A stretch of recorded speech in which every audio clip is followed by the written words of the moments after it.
reflect the profound blandness within themselves, then they reveal the truth.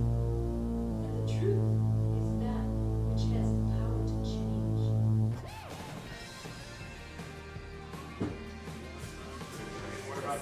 There's a crew of a ship. Of people. Right. And how they interact with each other and what happens to them. Yeah. Right? And it's always this ends up where you started, because whatever went wrong in the episode takes care of itself. You start on the bridge and you end on the bridge. You start on the beach of the lagoon and you end on the beach of the lagoon, right? I guess history of MopCo. I joined it it's had many iterations. I think Michael has been carrying the flame of MopCo on and off for, I want to say, 2 decades, at least 20 years, I think. What happened was I really enjoyed running a company and that feeling. So I rented a studio up in Ballston Spa. I was living in Saratoga, then started teaching kids improv classes and got a bunch of actors together to take adult classes. Out of that, formed this little company. Used to do stuff at Cafe Lena in Saratoga and Steamer 10 in Albany and wherever we could get a gig. We did the opening of a Walmart garden center. That was bad. That was very bad. We had to name the group, and I said, let's do it by consensus, which means everybody can at least live with the choice we make. So we had this brainstorm session. 3.5 hours later, the only name standing was the Mop and Bucket Company, which I kind of hated, but I could live with it. Turned out to be a great name. Because people ask about it, we shortened it to MopCo years later. I'm Kim Jong-il. I am a glazed donut. I am an alien whose birthday it is! In improv, you're always aiming for it to just unfold, to not feel like you're writing or making an effort. And desire to hook up with our customers' wives. In the bad old days, I used to give notes after every show. It was horrible. It like brought out the worst in me. Underground at Proctor's at 10:30, and I'd be saying, you know why you suck? Let me tell you why you suck. We don't want that. We don't want to go back to that. That's not helpful. A little more than a year ago that we finally came here, had our own theater. Before that, we were performing in the basement of Proctor's, which is called the Underground. But it's a basement, is what it was. And for 10 years at Proctor's, we were like the improv company in residence there. Michael somehow over those years accumulated all of the things, sort of gathered all the things he needed to have a theater, like theater chairs long before we had a theater. Then I saw this place was sitting here, and I worked on the old owner for actually several years to get a price that we could afford. We're coming up on a year open in here, and it's really like, I'm so delighted with so much that's happened. And, as you know, we struggled through a lot of time with like nobody in the seats, basically. That's getting better, it's getting better, but we need to work on getting more, right? Getting more people in here, getting more events in here, make it more so.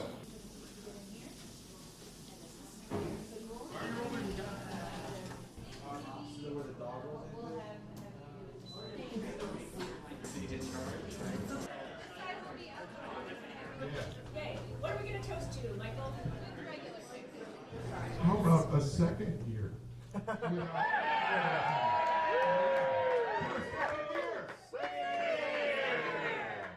you all.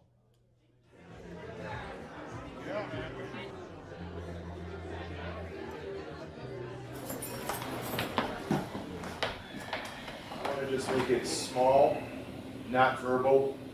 Yeses. Let's see if we can just really work on the focus on each other. So I'm not going to, it's not Alex I'm asking. Then I respond to it. Make sense? Stretch that out. Make a clear difference. Exaggerate those 3 states. I cannot wrap my head around all the confusion. That's okay. Yeah. So there's emotional logic at play. Just for the hell of it, just for some energy, let's, do you all know the cheerleader game with rock, paper, and scissors?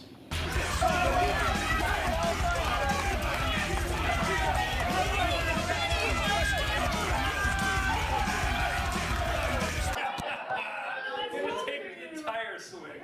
Awesome.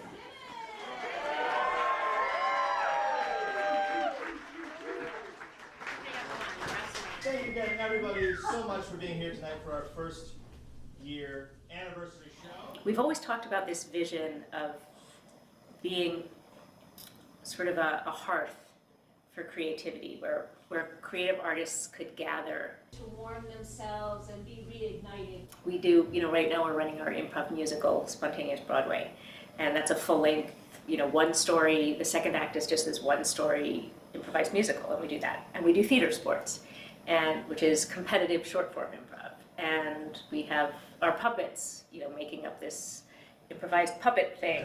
This isn't your average porta potty. There's something different. Time machine. It's a time machine. So what is the title of this musical? For those of you maybe in Meat thermometer. What? Nachos. Nachos! Nachos. Nachos.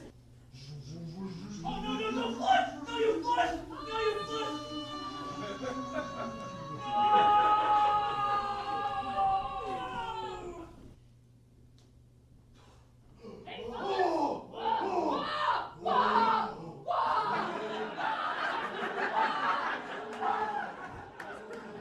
I never know what I want to order.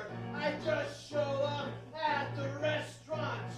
I just show up and I'm not even hungry. I forgot. I also forgot there was a fucking videographer here. All right. Thank you, folks. Sorry. Well, they blew up a chicken man in Philly last night. They say, good, when you're doing improv, it's like building the plane mid-flight. We invented so much during this year. We invented formats, we've invented class structures. We were going from 9 months out of the year doing one show a week to 12 months out of the year doing 2 or 3 shows a week. It felt like if someone breathed wrong, it would all collapse, which I'm sure kind of felt like the larger offer of what having this theater was like, that at any moment it could all fall apart, and it still feels that way. Wonderful clowns with me keep dancing like this, which keeps us healthy. I gotta say, we're not very wealthy. But we know that we love you and we thank you for being right here. And we're so down to believe that it's just about been a year.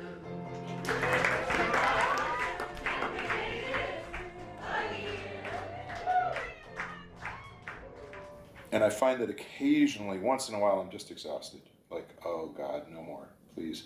But for the most part, it's incredibly energizing because there's constantly a new problem, there's a new game to play, there's a new thing to figure out. And there's all sorts of make it up as you go along. So that's what we do. That's what improv is all about. So it's cool. So join us here each week, my friends. You're sure to get a smile from 7 stranded castaways here on Gilligan's Island.